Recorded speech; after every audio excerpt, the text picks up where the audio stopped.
इस लेसन में हम लोग पढ़ेंगे male reproductive system.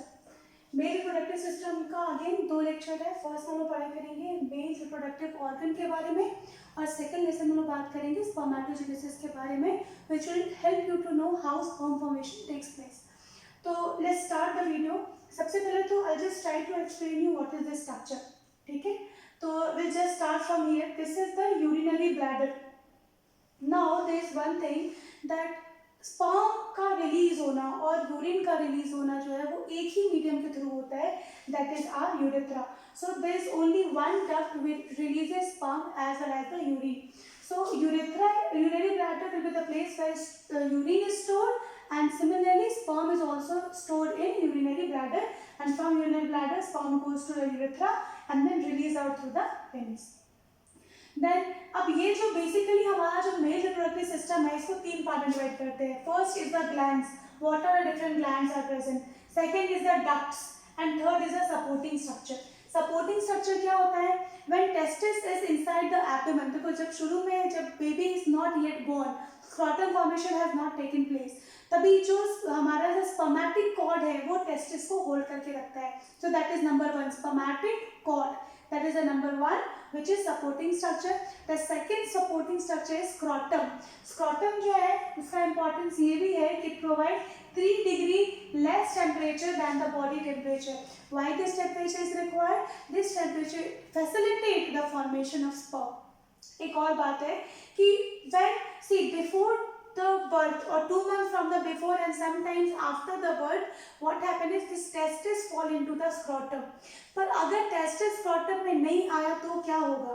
Then testis will remain in the abdomen only, and that particular medical scene is called cryptorchidism. If the testis is not fall into the scrotum, but normally testis जो हमारा scrotum में होता है. Scrotum एक bag like structure है जो provide करता है lower temperature so that spermatogenesis takes place. ठीक है, ग्लैंड्स देखते हैं कौन कौन से ग्लैंड्स होते हैं. ग्लैंड्स क्या होता है? जो कि सिक्रीशन करता है. सबसे पहला ग्लैंड क्या है हमारा? टेस्टिस. टेस्टिस क्या रिलीज करेगा? Testosterone, the hormone which helps in the formation of sperm. Second क्या है? Bulbo urethral gland. ये बल्बो यूरेथ्रल ग्लैंड क्या रिलीज करता है?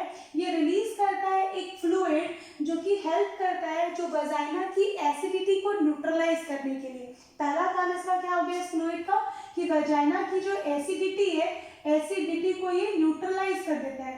दूसरा इसका काम है lubrication, lubrication of the penis during the intercourse. Next ये सेकंड था हमारा ग्लैंड. थर्ड ग्लैंड है प्रोस्टेट ग्लैंड. ये प्रोस्टेट ग्लैंड क्या रिलीज करता है? ये रिलीज करता है एक मिल्की कलर फ्लूइड, ठीक है, जो कि बेसिकली अल्कलाइन होता है. और इसका काम क्या है? It takes care the motility और the motility of the sperm. ठीक है. The fourth gland is the seminal vesicle. Seminal vesicle क्या रिलीज करता है? सेमिनल वेसिकल रिलीज करता है आपका सबसे पहले नंबर 1 इसमें उसके फ्लूइड में होता है फ्रुक्टोज. फ्रुक्टोज का क्या काम है? प्रोवाइड करती है एनर्जी. दूसरा क्या है? ये रिलीज करता है प्रोस्टाग्लैंडिन. ये प्रोस्टाग्लैंडिन जो है वो हेल्प करता है आपका मोबिलिटी, मोटिलिटी प्रोवाइड करता है, फ्लक्चुएशन प्रोवाइड करता है, स्पर्म मोटिलिटी में हेल्प करता है. फिर थर्ड चीज है this fluid also contain protein. ये प्रोटीन जो है वो कोएगुलेटरी प्रोटीन है, कोएगुलेशन प्रोटीन है. जब स्पर्म डिपोज होता है वजाइना में then the semen will become coagulate. So this coagulation is done by this particular protein. So glands हमने क्या पढ़ा? कितने ग्लैंड्स है? 4 ग्लैंड्स है. सबसे पहला ग्लैंड क्या है? टेस्टिस. टेस्टिस रिलीजेस टेस्टोस्टेरोन जो कि फीमेल सेक्स हार्मोन है जो कि प्यूबर्टी के लिए हेल्प करता है, मेल फीचर्स के लिए हेल्प करता है. सेकेंड हमारा bulbo urethral gland, it releases the fluid. इस फ्लूइड का काम होता है सबसे पहला ये एसिडिटी को न्यूट्रलाइज करेगा, फीमेल वजाइना की एसिडिटी को न्यूट्रलाइज करेगा. दूसरा लुब्रिकेशन ऑफ पेनिस में हेल्प करता है. तीसरा है सेमिनल वेसिकल. हमारा प्रोस्टेट है थर्ड नंबर. प्रोस्टेट रिलीज करता है मिल्की कलर फ्लूइड जो कि काफी अल्कलाइन होता है, मोटिलिटी के लिए हेल्प करता है स्पर्म की. फोर्थ है हमारा seminal vesicles. It releases a fluid which contain protein जो coagulation के लिए काम करेगी. It coagulate the semen when ejaculated on the vagina. Second क्या है हमारा प्रोस्टाग्लैंडिन जो कि मोटिलिटी मोबिलिटी प्रोवाइड करती है टेल को। और हमारा नेक्स्ट क्या है fructose. Fructose is use as a energy source during the sperm movement. अब स्पर्म जो है वो बेसिकली 48 आवर्स तक उसका जो है वाइबिलिटी है, तो this viability is maintain by all the fluids which is release by these male reproductive glands. Next come to the ducts, कैसे कैसे डक्ट्स यहाँ पे प्रेजेंट है। तो सबसे पहला डक्ट हमारा क्या है, ये urethra, this is the number 1 duct. इसका क्या काम है, ये हेल्प करता है आपका स्पर्म के रिलीज करने के लिए। नेक्स्ट इज आपका ये next is vasa deferens, vasa deferens, epididymis, vasa efferens and rete testis. तो ये डक्ट को समझने के लिए हम लोग थोड़ा डिटेल में जाएंगे यहाँ पर। ये वाला मैं पार्ट इरेज कर देती हूँ, ठीक है। नाउ विल सी हियर, जो हमारा टेस्टिस है बेसिकली एक टेस्ट हमारे पास पेयर ऑफ टेस्टिस है, one first thing. And second thing ये जो हमारा टेस्टिस है it is divided into almost 250 lobules. ये 250 जो है ये सेप्टा जैसा कंपार्टमेंट बनाया था, मैंने यहाँ पे 250 नहीं बनाया, 4-5 बनाया समझाने के लिए। तो ऐसे कितने होते हैं, 250 होते हैं। इसको बोलते क्या है, इसको बोलते हैं लोब्यूल्स, ठीक है। अब एक लोब्यूल्स के अंदर जो है वो कॉन्वोल्यूटेड स्ट्रक्चर होते हैं, ऐसे ये 1 से 4 तक हो सकते हैं। अभी मैं यहाँ पे एक ही बता रही हूँ समझाने के लिए। इसको बोलते हैं सेमिनिफेरस टिब्यूल। तो एक लोक्यूल के अंदर क्या हो गया हमारा सेमिनिफेरस टिब्यूल होगा, इसको क्या बोलते हैं, दिस इज सेमिनिफेरस टिब्यूल। अब ये लोब्यूल्स कितने होंगे एक टेस्टिस में, 250 होते हैं। सेमिनिफेरस टिब्यूल कितने होंगे, 1 से 4 हो सकते हैं। तो अगर आपसे कोई क्वेश्चन पूछे कि टोटल 250 लोब्यूल्स में कितने सेमिनिफेरस टिब्यूल होंगे, सो दैट इज अराउंड 750। नेक्स्ट ये जो हमारा सेमिनिफेरस टिब्यूल है, तो ये 2 सेमिनिफेरस टिब्यूल है, 4 सेमिनिफेरस टिब्यूल के बीच में यहाँ पर कुछ सेल होते हैं। These cells are very important cell, these cells are called Leydig cells. ये जो लेडिंग सेल्स है ये बेसिकली क्या करता है, ये हार्मोन रिलीज करता है, luteinizing hormone and follicular stimulating hormone. अब देखो आप बोलोगे कि देखो ये रिलीज नहीं करता है पर यहाँ पे एक्ट करता है। बेसिकली जो हमारा ल्यूटिनाइजिंग हार्मोन है और फॉलिकुलर स्टिमुलेटिंग हार्मोन है, जैसा मैंने आपको बताया था फीमेल रिप्रोडक्टिव साइकिल में कि ल्यूटिनाइजिंग हार्मोन और एफएसएच जो है ये रिलीज होता है पिट्यूटरी में। कौन रिलीज करता है, गोनाडोट्रोपिन रिलीजिंग हार्मोन रिलीज कराता है। ये है कहाँ पे, all this system they are present in the brain.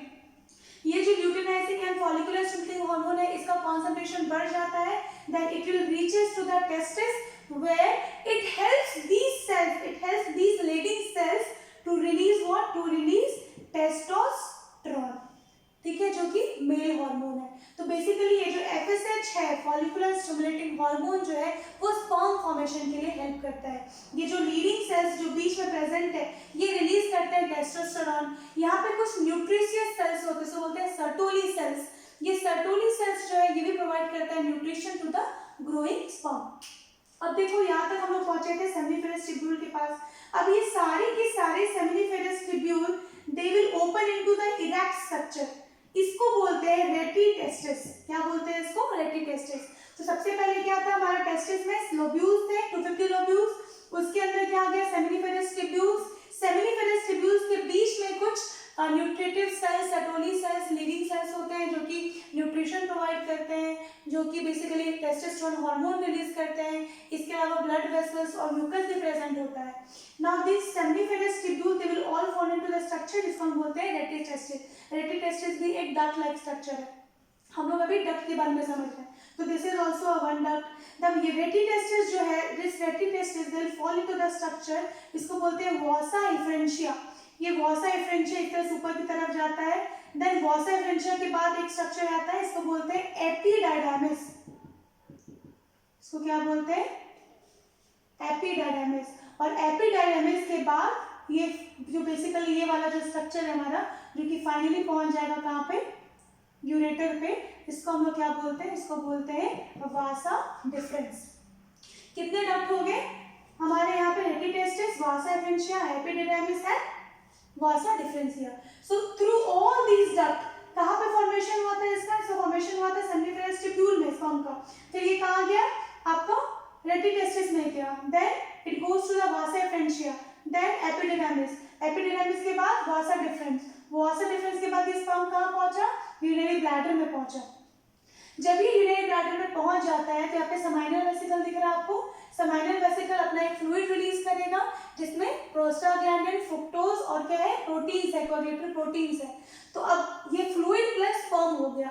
Now the fluid plus sperm हम लोग क्या बोलते हैं, इसको बोलते हैं सीमेन, ठीक है। Now will not call it sperm, will call it rather semen. अब प्रोस्टेट ग्लैंड के बाद ये सेमिनल वेसिकल है प्रोस्टेट ग्लैंड के पास, prostate gland again it added to the fluid, the milky colour fluid, alkaline fluid add करता है। Then bulbourethral gland it also added the fluid and then finally it enters into the urethra, और urethra के बाद ejaculation में ये release होता है sperm. In one ejaculation around 400 million of sperms is released in the female vagina। जहां पर देखो, अब देखो ये जो हमारा सीमेन है इसकी क्वालिटी क्या है, ये हमारा अल्कलाइन है, ठीक है। और फीमेल का वजाइना कैसा होता है, एसिडिक होता है। तो we have discuss it before also कि जैसे ही स्पर्म रिलीज होता है in the vagina its speed gets slowed, पर धीरे धीरे जो म्यूकस प्रेजेंट होती है सर्विकल कैनाल में वो हेल्प करता है स्पर्म को मूव करने के लिए into the uterine cavity. So this is all about the male reproductive organ. फटाफट इसको रिवाइज कर लेते हैं हम लोग। मेल रिप्रोडक्टिव ऑर्गन में तीन चीजें बेसिकली पढ़नी है, glands, ducts and supporting structure. Supporting structure में नंबर 1 क्या हमारा स्पर्मेटिक कॉर्ड जो कि टेस्टिस को एब्डोमेन में अटैच करके रखता है when the baby is not yet born. Then the scrotum, before the baby born, 2 month before the baby born the testis is fall into the scrotum. Scrotum जो है वो बैग लाइक स्ट्रक्चर होता है, ये help करता है providing the lower temperature ताकि spermatogenesis हो सके वहां पे। नेक्स्ट है ग्लैंड्स। कौन कौन से ग्लैंड है, पहला ग्लैंड है टेस्टिस जो रिलीज कर रहा है हमारा टेस्टोस्टेरोन। दूसरा ग्लैंड है बल्बोयूरेथ्रल ग्लैंड जो कि लुब्रिकेशन और एसिडिटी प्रोवाइड करता है। Prostate gland again alkaline provide करता है। सेमिनल वेसिकल फ्रुक्टोज, प्रोस्टाग्लैंडिन और प्रोटीन प्रोवाइड करता है in the fluid and all these fluid mixes with the sperm and form semen. एक बार में अगर देखा जाए जैसे 400 मिलियन स्पर्म तो होते हैं, पर सेमेन कितना रिलीज होता है, around 2 to 4 ml of semen is release in one ejaculation. Now the next part is the duct. कौन कौन से डक्ट्स है यहाँ पर, तो डक्ट्स में जब हमारा स्पर्म पहले रिलीज हो जाता है कहाँ से, ये हमारा सेमिनिफेरस ट्यूब्यूल से। तो सबसे पहले rete testis, then vasa efferentia, epididymis, vasa deferentia and then it reaches to the urinary bladder and the next duct is urethra. Now this is all about the male reproductive system. I hope you have understood the system and I'll see you in the next lecture where we'll discuss about the spermatogenesis and thank you very much for watching. Have a nice day.